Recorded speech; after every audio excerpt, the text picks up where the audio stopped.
Again ಹಬ್ಬ ಅಂತ ಹೇಳ್ಬಿಟ್ಟು ಅಮ್ಮನ ಮನೆಗೆ ಬಂದುಬಿಟ್ವಿ ನಾವು.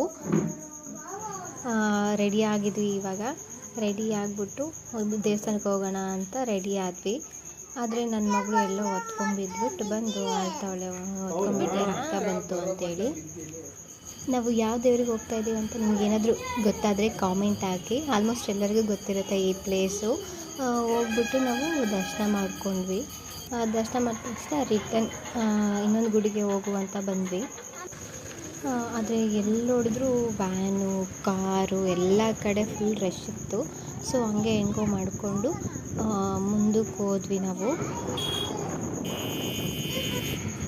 ಮುಂದಕ್ಕೆ ಹೋದ ತಕ್ಷಣ ಎಲ್ಲಿ ನೋಡಿದ್ರು car car car car car car ಎಲ್ಲೋಡಿ ಕಾರ್ ಬರೀ ಕಾರ್ಗಳೇ ರೋಡ್ ತುಂಬೋಗ್ಬಿಟ್ಟಿತ್ತು. ಇಲ್ಲೂ ಸಹ ಟ್ರಾಫಿಕ್ ಜಾಮು. ಎಲ್ಲಿ ಹೆಂಗೋ ಅಕ್ಕಪಕ್ಕ ತೂಕೊಂಡು ತಳ್ಕೊಂಡು ಮುಂದಕ್ಕೆ ಹೋದ್ವು.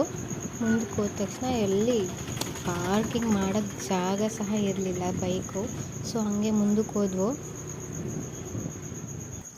ಮುಂದಕ್ಕೆ ಹೋಗಿ ನಂತರ ಅಪ್ ಹತ್ತಿದ್ವಿ. ಅಪ್ ಹತ್ತಿದ ತಕ್ಷಣ ನೀವು ಡೌನ್ ಇಳಿಬೇಕು. ಈ ಡೌನ್ನ ಏನಂತಾರೆ ಅಂತ ನಿಮಗೆ ಗೊತ್ತಿದ್ದರೆ ಯಾರಿಗಾದ್ರೂ ಗೊತ್ತಿದ್ದರೆ ಕಾಮೆಂಟ್ ಮಾಡಿ ಆಯಿತಾ.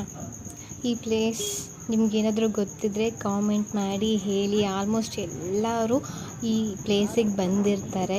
ಇದು ನಮ್ಮೂರು, ನಮ್ಮ ಹೆಮ್ಮೆ ಅಂತೀರಾ.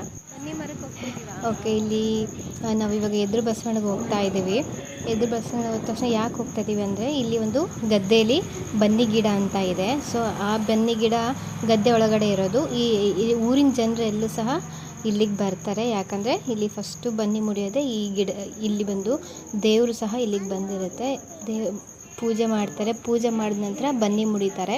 ಬನ್ನಿ ಮುಡಿದ ತಕ್ಷಣ ಎಲ್ಲರೂ ಒಬ್ರಿಗೊಬ್ರು ಹ್ಯಾಪಿ ದಸರಾ ಅಂತ ಹೇಳ್ಬಿಟ್ಟು ಬನ್ನಿ ಕೊಟ್ಕೊಂಡು ಹೋಗ್ತಾರೆ. ನಾವು ಕತ್ಲಾಗ್ಬಿಟ್ಟಿತ್ತು, ದೇವ್ರಿಗೆ ಹೋಗೋಣ ಅಂತ ಅಂದ್ಕೊಂಡ್ವಿ. ಬಟ್ ನನ್ನ ಮಕ್ಕಳು ಸುಮ್ಮನೆ ಇರಲಿಲ್ಲ, ಅಳಕ್ಕೆ ಸ್ಟಾರ್ಟ್ ಮಾಡಿಬಿಟ್ರು. ಮನೆಗೆ ಹೋಗುವ ಅಂತ ಹೊರಡೋಕೆ ನಿಂತ್ವಿ. ಆದರೂ ಇಲ್ಲಿ ಸಹ ಟ್ರಾಫಿಕ್ಕು. ನೋಡಿ ಗುಡಿ ಕಾಣ್ತಾ ಇದೆ ಅಲ್ವಾ, ಯಾವ ಗುಡಿ ಅಂತ ಹೇಳಿ ನೋಡುವ. ಸರಿ, ಹೊರಟು ಊಟ ಮಾಡಿ ಮಲ್ಕೊಳೋದು. ಬಾಯ್ ಬಾಯ್, ಟಾಟಾ.